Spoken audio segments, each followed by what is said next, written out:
Alright. Front tire of the Mustang. Woo!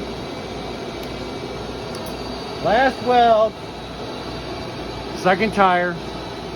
Second 3D vehicle. This was a little bit trickier because I'm making this tire not as wide.